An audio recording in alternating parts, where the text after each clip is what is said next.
We consider chapter 2.2 now. This is a very, very important chapter because we talk about the notion of what's called implication.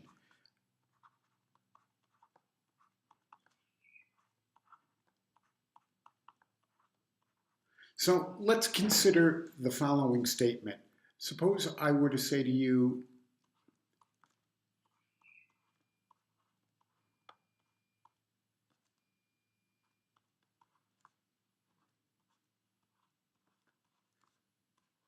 if today is Tuesday, then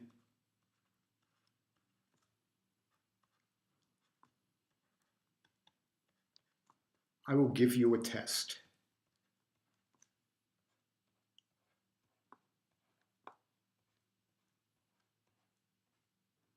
Now, let's break this up into parts.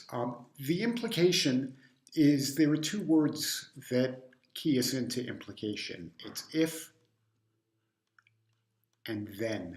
And what I want to do is I want to come over here and break this up into parts, and I want to call today is Tuesday. Let's call that proposition A, and then I will give you a test. Let's call that proposition B. Now, in implication, the way that we would write this statement is we would just say A, and we would draw an arrow like that, B. And this can be read in one of several ways. We could say if A, then B, or we could say that A implies B. There are a couple of different words that describe both A and B. A is sometimes referred to as the hypothesis.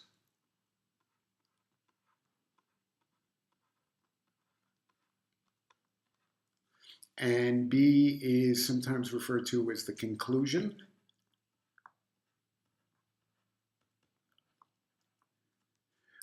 A is sometimes what's referred to as the antecedent.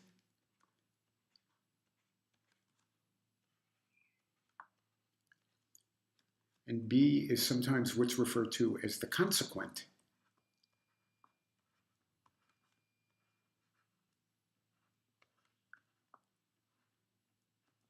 Now, the question here is when is this statement true? Or alternatively, you might ask yourself, when is this statement false? Well, I think you would look at this statement. If today is Tuesday, then I will give you a test.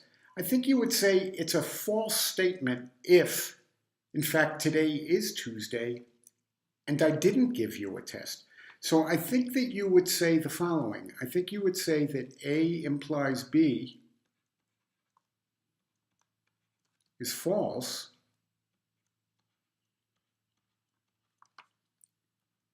if A is true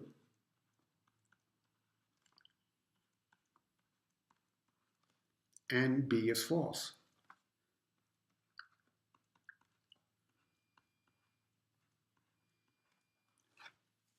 So let's think about that. If I were to come over here and make a truth table for this, if I were to have A and B,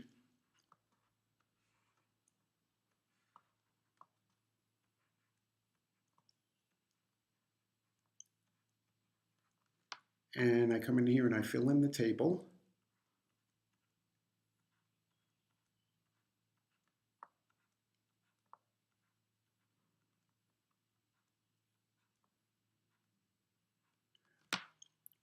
we would say, okay, A implies B is false if A is true and B is false.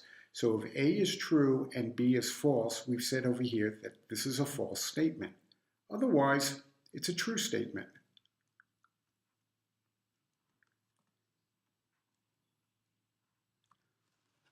Okay, so it turns out in implication, okay, we have four possibilities. In 3 out of the 4 cases, it's true. In one situation over here, it is false. Okay, that's something that we'll have to keep in mind here. And there's something kind of strange or unusual about implications. Implications, notice that whenever the antecedent, whenever the hypothesis is false, then the entire statement is true. So for example, if I were to come over here and write something like the following,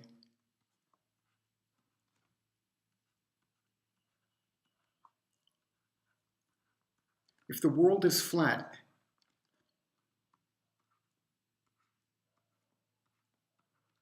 okay, now notice already that is a false statement right there. So I can come over here and then I can write anything here I like. Okay, for example,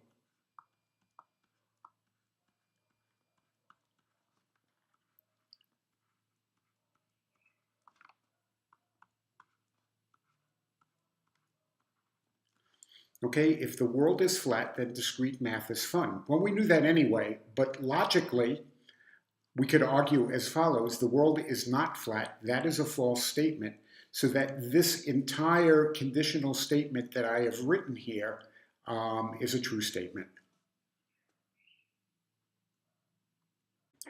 Okay, so let's consider this truth table again. If I have A and B,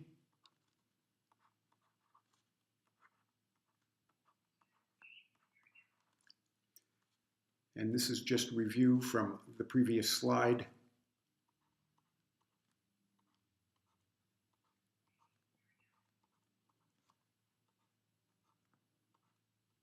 This is the only situation where it's false.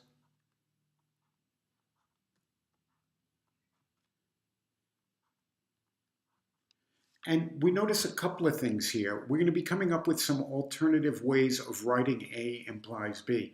Well, first of all, notice that A implies B is true whenever A is false. Okay, in both of these cases over here, okay, A is false, and we have that the implication is true. So we notice that it is true whenever not A is true. And then coming down here and looking at these two cases over here, we notice that it is true whenever B is true.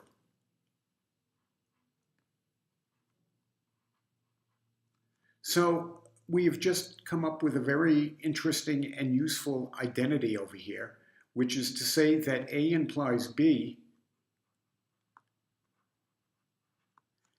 is logically equivalent to not A or B. And this is an important one to remember.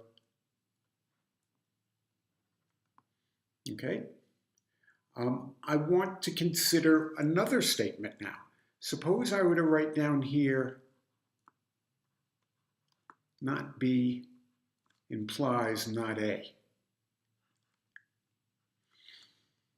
Okay, well, what I want to do with this statement right over here is I want to rewrite it in this form right over here. Now notice what's over here, we have an A became a not A. Okay, so in other words, the symbol on the left side of the arrow over here got negated. So over here, I look at the left side of the arrow and it's not B, I'm going to negate it.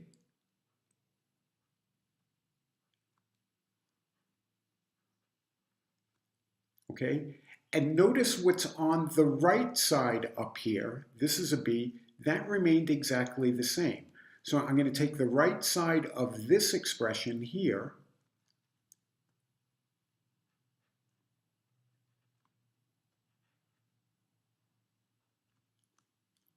just like that. So if not A or B is the same thing as A implies B, we also have that not B implies not A is the same thing as B or not A. But we know from section 2.1 that B or not A is the same thing as saying not A or B. And we just had up there that not A or B is equivalent to A implies B.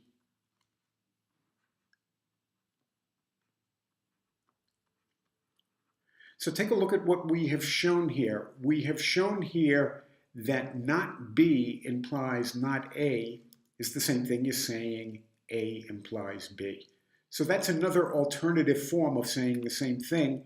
This one is a very common one also, and it's sometimes what's referred to as the contrapositive.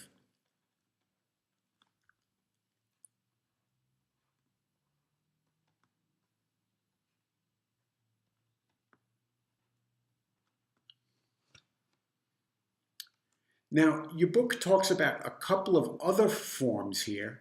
There is something called the converse,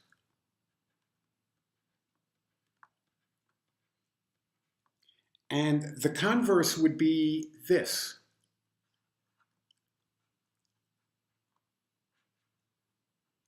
Okay, in other words, the converse of A implies B is B implies A.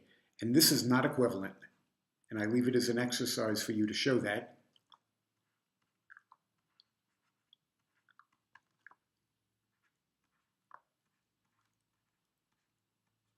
And the other one to look at is what's called the inverse.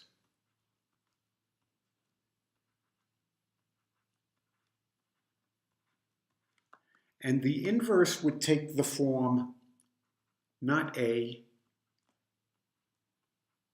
implies not B. And that is also not equivalent. And again, I leave that as a homework exercise for you to verify.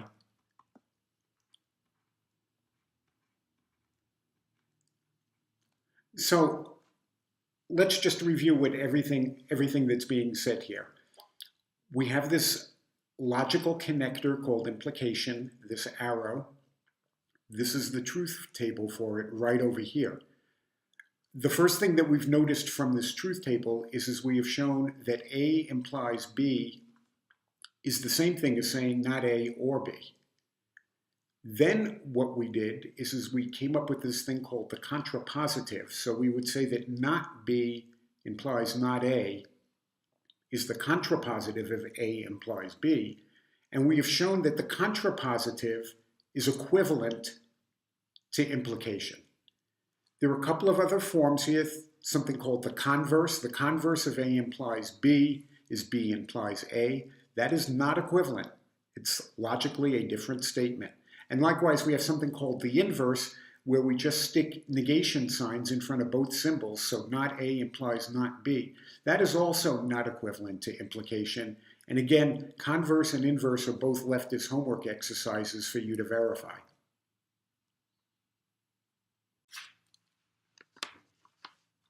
The next topic here is what's called the biconditional statement.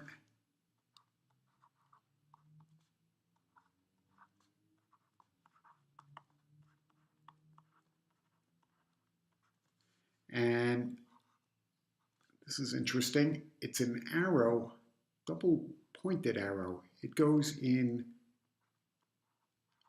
both directions. So there are many ways to state this thing over here, but the most common one is we would say A if and only if.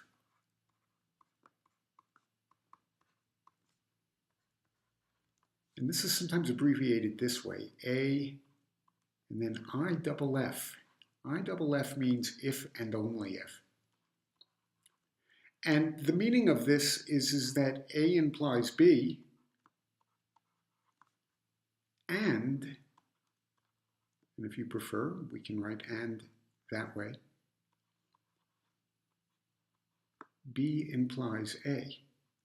So let's look at what the truth table for this would look like. If I had A and B, and I had A implies B, and I have B implies A, and then I have A if and only if B.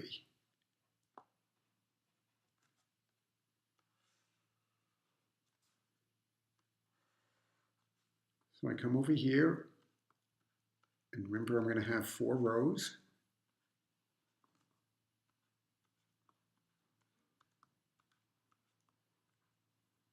And remember, the only time that this is false is when the antecedent is true and the consequent is false. So this would be a true, and a true, and a true. And the only time that this would be false would be when B is true and A is false. So B is true and A is false. So that's right over here. So this would be the situation here where this one is false and everything else is true.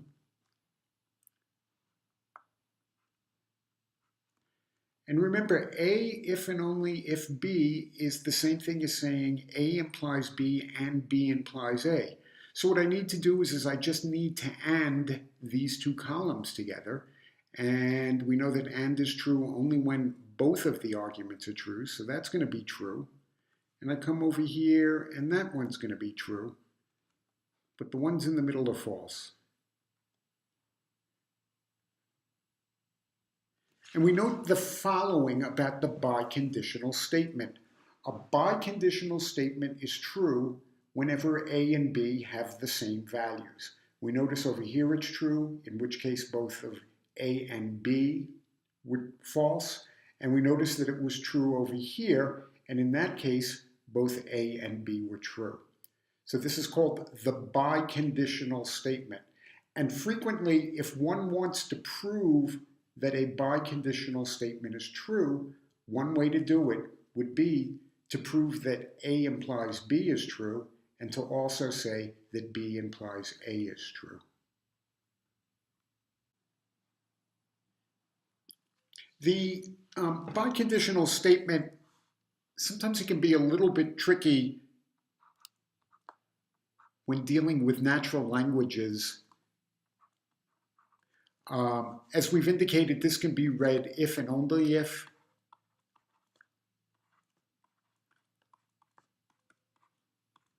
The other way that we abbreviate it is if. The other way that one will frequently see this, and this is frequent, but it's a little bit confusing, is we might say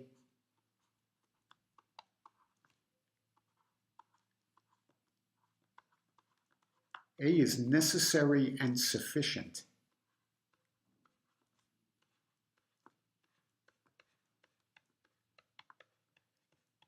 for B. Now, again, just like this thing is an if and only if, so the key word here is this word and. We also have an and here, so that this statement right here can be broken up into two pieces. We could say A is necessary for B,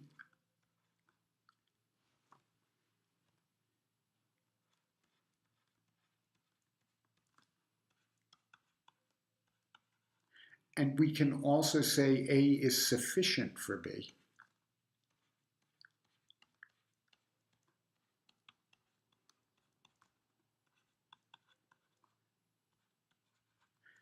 So let's talk about what this all means here. Now let's look at this. A is sufficient for B. That is saying that if A occurs, then B is going to occur. So the interpretation of this one over here is pretty straightforward. Okay, so that is for sufficient. Now, let's think about what it means to say A is necessary for B. Another way to think about this might be the following. If A does not occur,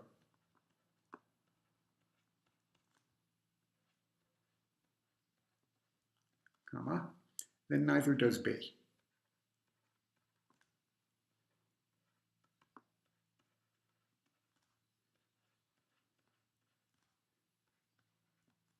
So let's think about what this is saying. This is saying over here, not A implies not B.